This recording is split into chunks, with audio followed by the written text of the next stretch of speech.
Welcome to this week's episode.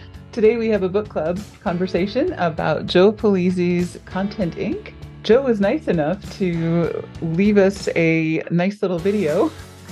Hello, Paula and book club. First of all, I'm so honored you chose my book.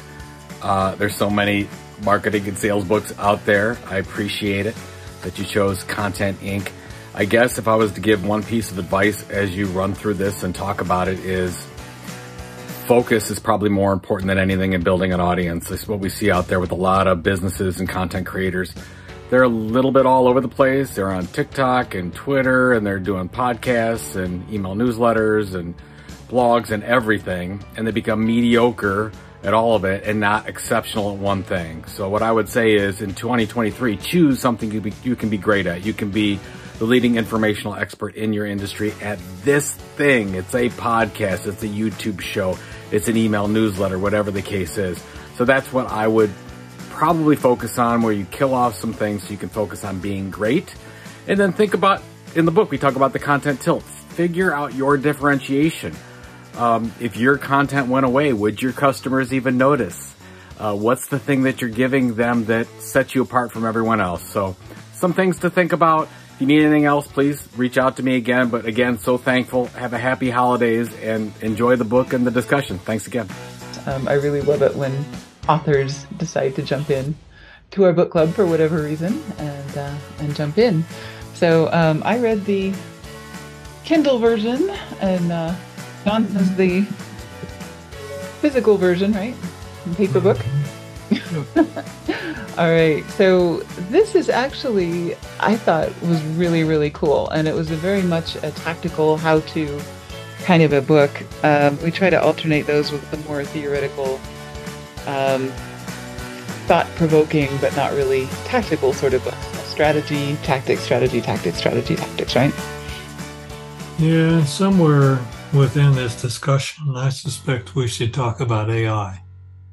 Yeah, we certainly should. And that has changed everything, including content. And, Yes, I just what I'm went to talking about. went to a seminar yesterday that was talking about how the internet in particular is being flooded with AI content, and, how that's going to change the way all of this works. So you want to think about that as well. True. So to start with, just talking about like the Content Inc. model. I love it when people give you kind of a high level diagram of how they're thinking and how it fits together, because that kind of gives you a way of thinking about it and a way of making sense of it. In general, this is just kind of a nice round circle of starting with the sweet spot, the content tilt, the base, audience building, revenue, diversify, sell or go big. So, if you think in terms of the big picture of what you want to do with content, and a lot of you guys are probably thinking, well, I sell rivets or I sell a commodity or whatever. Do I really need to do content? Yes. And the answer is yes. Yeah, I mean, there's really no choice. Right. If you are selling rivets, as is, everybody else, at least 5 other companies on the planet, you got to figure, then you have to be the best rivet maker on the planet, because you're in competition with everybody else now. And the only way to be the best rivet maker on the planet is to let people know why you are the best rivet maker on the planet. True. So are your rivets more uniform or made of better materials or easier to use because they come in better packaging? There's got to be something about your rivets that is better than everybody else's rivets, or else you're in a race to the bottom in terms of just commodity pricing, right? Right. And that's the only other choice you've got is the lower price. And that's bad, bad, bad for everybody. Somebody can always beat you by a penny, on the price. So the only thing you can do is add value. And the easiest way to add value is to add content. Yeah, because the knowledge about your product and or service, something in there is going to provide something that you need more than the competition's got. Right. So, you could do a video on, how to install your rivets, or 5 ways that your rivets withstand some sort of acid test or something like that better than the Or even competitors. the composition of the rivet, its Mhm. alloys. Right. Do one of those how it's made videos like we do for Turbines Inc., right? Mm-hmm. One of our appraiser friends runs a podcast, the Contrails and Cocktails podcast. And it doesn't necessarily talk about appraisals, but talks about interesting aircraft and other things that his audience wants to learn about. So, I think that's a really cool idea as well. Another one of the really cool, and if we only go by, and of course, there's great content in this in this book. One of the things that I love is the diagrams, because it really kind of gives you a way of thinking about it, and then you dive into the text and get more information. But looking at figure 3.1, where he's talking about the sweet spot, right? So you have your expertise and you have your desired audience. So you've got two circles, right? You've got the things that you know about, and then you've got the things that your audience is interested in. And if you are in the right sort of career, those two things have some kind of an overlap, right? They mesh. If they don't mesh, you're in the wrong job, because there's nothing that that the people that want to hear about. And then you are the most boring person that has ever been at a holiday party, right? Right. Because you're talking cryptocurrency and they're all talking paper airplanes, or there's a mismatch of what you have expertise in and what they want to hear about. One thing that was a hard truth for me when we started doing aviation copywriting, which is what we were doing, was I started trying to teach everybody on the planet how to do aviation copywriting. I'm like, you could do this so much better. Let me tell you how to do this better. And let me give you this workshop on how to do aviation copywriting. Nobody cared, right? They just wanted to hire somebody to do the copywriting for them. They wanted to do their thing. But there was a little sliver of sweet spot in there that we had to find. And that is, what do they want to know that I am really good at? And that is, where is that? What can I do with copywriting that's going to help me sell more stuff? And that's where we spend all of our time doing content now, right? Right. Is teaching people how to sell more stuff. The fact that we have to use copywriting, or that we have to use Google ads, or that we have to use Facebook ads, or that we have to use SEO as a means to an end, people don't really care about. They just care about the result, right? So that's that sweet spot that he's talking about. You need to stop thinking like a nerd and stop thinking about the rivets and start thinking about your customer and how they're going to use your rivets.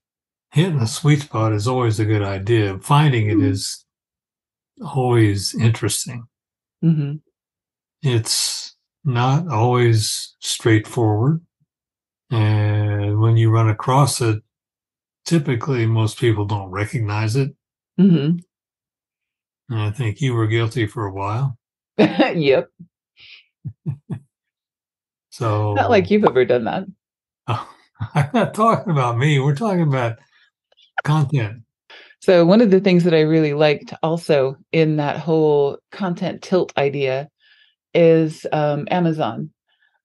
When they want to sell a new product, or when they want to develop a new product internally in their company, they make the person who is proposing the product write a press release as if that product had been just released. So you have to have a great headline. You have to have a great, here's the problem that it solves. Here's how it solves that problem better than anything else on the market. And here's what you should do in order to use this product. And so by writing that press release before they develop the product, they're leading with content first. And then they build the product as a result of that press release. So they lead with content, follow with product. And that is so much cheaper, because it is so much easier to make changes to a product when it's just on paper, right? Yep. Oh, yeah. Pat Flynn talked about that in Will It Fly? He talks about doing a product on paper, which is essentially content. And that is 1,000 times cheaper than, building it for real. What I've seen a lot of people do, and what we've been guilty of as well, is building a product that we don't really know for sure that anybody's going to actually want. And then you've wasted a ton of energy and resources and everything else, and you have a bunch of them in a closet somewhere that you're not going to sell because you haven't done that content first or content forward approach, right? Yeah. Did a lot of that years ago. Right, exactly. So I love that idea, of leading with content and following with product for two reasons. One is because it's cheaper, and the other one is because then your content's already done and you're ready to launch that product. By the time you get it done, you've got all the marketing materials already created, right? Yep. Cool. Well, of course, the book was written before the advent of AI. Hmm. And I would like to have seen him to address that fact. Yeah, I think so too. Um, and we'll talk about AI before we sign off, but last thing I wanted to talk about was the revenue options. And that's figure 18.1 in the book. We have always, in our content that we built, used the white circles, right? The um, indirect revenue options. Okay. And the reason for that is because we want to keep our content clean. We don't want to be running other people's ads in our podcast, as an example. Our podcast's sole purpose is to promote our own business and our own products. So you can always have a flagship content engine, and he recommends having one rather than having five, which is kind of what we've been doing for our clients. I've noticed, though, since he wrote the book and since there have been some issues with Twitter and TikTok, that he's kind of backed that off a little bit. And he actually put out a LinkedIn post not too long ago about how you want to make sure that you are not building your business on rented land. And we have this argument all the time. He says in the book, he talks about having one primary platform that is your specialty and using that all the time and becoming an expert on it and everything else. And there is a lot to be said for that, because like LinkedIn right now is working really, really well for us. And we've kind of done a 90-day experiment, or we're in the middle of a 90-day experiment to get that together and make that work better for us. But the other side of that is that you have TikTok having some issues. I guess they just issued an executive order saying that government employees can't have TikTok on any device that is owned by the United States government. So, that makes sense. But it does mess up your whole world if you are selling anything that may be aerospace related or anything else, where one of your customers may be the government and you're using TikTok to promote that product. So, I'm still going to stick with my five. Particularly if TikTok is your primary. Right, exactly. And you can have a primary, but I think you should own property in at least five places on the internet. Oh, yeah. Being your website and at least four social media that you're syndicating that content to, because that just gives you a nice broad reach. And you can always pick ones that make sense for you. You can add one, drop one, whatever, as they go up, down, backwards, or sideways. If you Right, find that.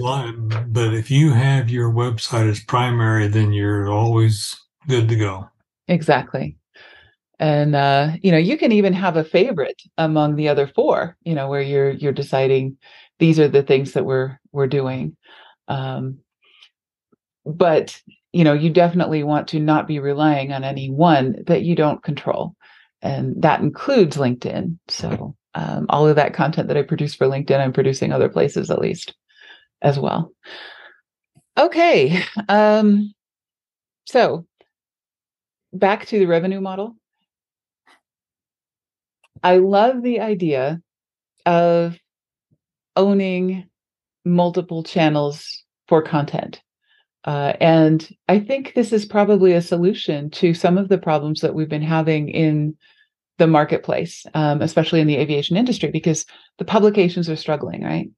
So consider in your 5-year plan, your 10-year plan, whatever it is that you're considering, consider purchasing a content outlet, whether that's a podcast or a magazine or another website or a directory or an event or an award, of some kind. Doesn't matter what it is.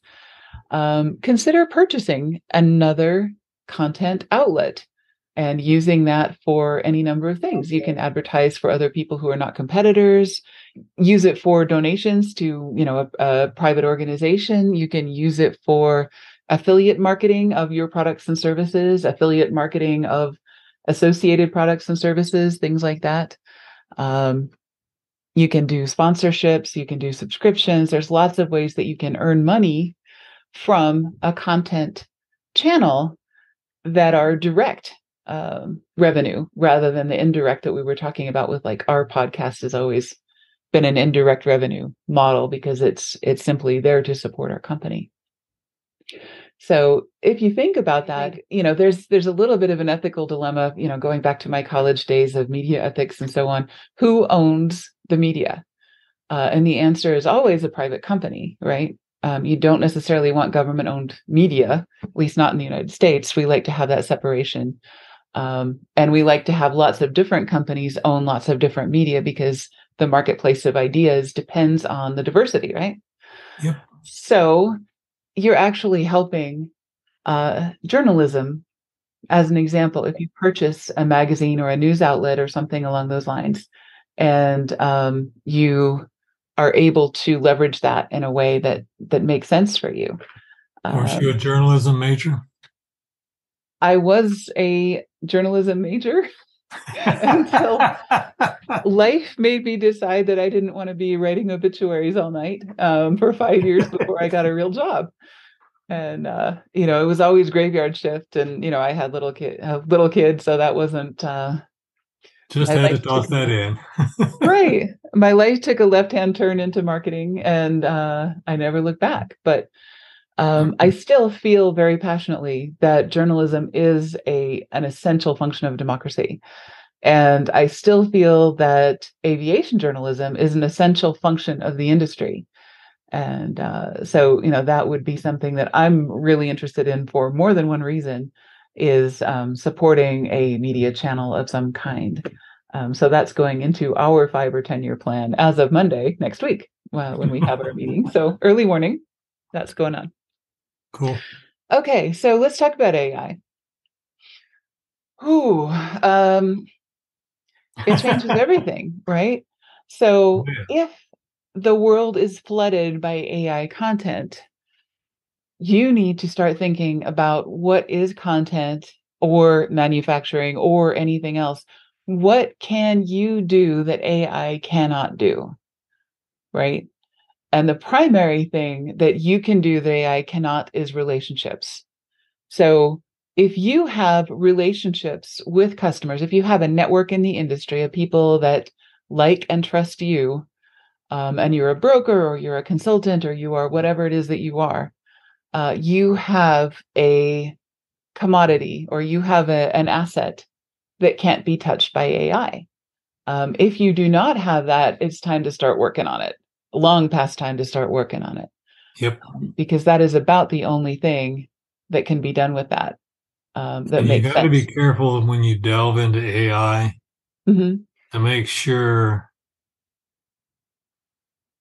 if you use it, and there's no reason not to, but you need to make sure that its output is in keeping with whatever your objectives and goals are. Right. And I think we all should be dipping our toe into AI for things that we could do better, faster, cooler, neater, cheaper, by using AI to provide better products and services to our customers. But we're not replacing our writers anytime soon. We are not replacing our social media people anytime soon, because that human relationship is really all we've got. And it's so important in the aviation industry in particular, that's not something that we could ever replace. But we are competing against it too.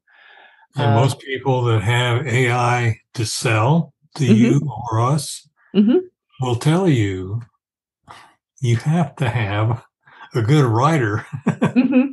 to take a look at it after it's done. Oh yeah, everybody says that. And even if you have AI art done, you want to have a real artist look at it and Yeah. tweak it and make sure that it's perfect. In fact, I was playing with an AI art tool yesterday. I might share some of the results of that, and they are any level of fantastic to awful. Uh, but none of them is perfect, as it comes out of the Not yet. machine. Yeah. And, so, I mean, it's going to be interesting because it may totally revolutionize, for example, stock photography. You can just tell an AI image builder, I want a G650 facing to the left with my head, coming out of the window or whatever. You can tell it what you want, and it will do a pretty good job sometimes of making that work. And, so it's going to be really interesting what it does to photographers. It's going to be really interesting what it does to artists. It's going to be really interesting to see what it does to all of our professions. But in the meantime, there are some things that it cannot do and probably will never be able to do. So the punchline of the seminar I attended yesterday about AI is build a moat around your products and services. Decide what can you defend against AI competitors, especially.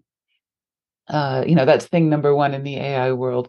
Thing number two in the AI world is how can you augment your products and services to deliver them better without losing that human touch? So you're always the project manager. You're always the face and the hand that shakes the hand of your customer. But if you have behind the scenes some AI that is working some magic to make your customers' lives better, so much the better, as long as it's quality checked and so long as you as a human being are standing in front of and behind that AI product, right? And then just to emphasize what you just said about quality checks and standing behind it in front of it. Yeah. And I mean, that's why it would have been nice if he is probably going to have to come out with another version of this book that also chapter the last or whatever that talks about AI with respect to content. You know Because what? This is job security for all of us because we're all going to have to rewrite all of our books yeah, after AI. I mean, it just it changes everything, and it's probably going to be the biggest thing since the Industrial Revolution. and you're going to find variously priced AI versions. Hmm. And what that's going to do is not just the programming, but Hmm. the databases they use to teach it with. Hmm. The more in depth, the pricier it'll be. Right. And then it's Well, going to be interesting to see how that price versus their product versus a real person versus the product, yeah. because it's going And to be that way. if you're Rockwell Collins, of course, you can think about this in terms of building your own AI tools. If you are ADCI, then you're thinking in terms of tools that are already built that, how do we Right. uh, use a subscription service or something like that, where we're not buying a, monster computer that's going to sit in our attic or something like that. That's not something that a lot of us are going to consider, but there are still services available that use AI that you Yeah. can use for, $30 a month without being a huge pain in the neck. And we've got some that we're experimenting with that are in the $300 a month range. So we will be reporting on them as well. So that's a huge departure from the book, but very Should be much, in the next version of the book, though. yeah. So very much in keeping, of course, with the premise of the book, and that is, how do you adapt your business to the reality of the world now? And that has always been through content, and that's always been through human generated content, and it may now be through hybrid content as well. So Right.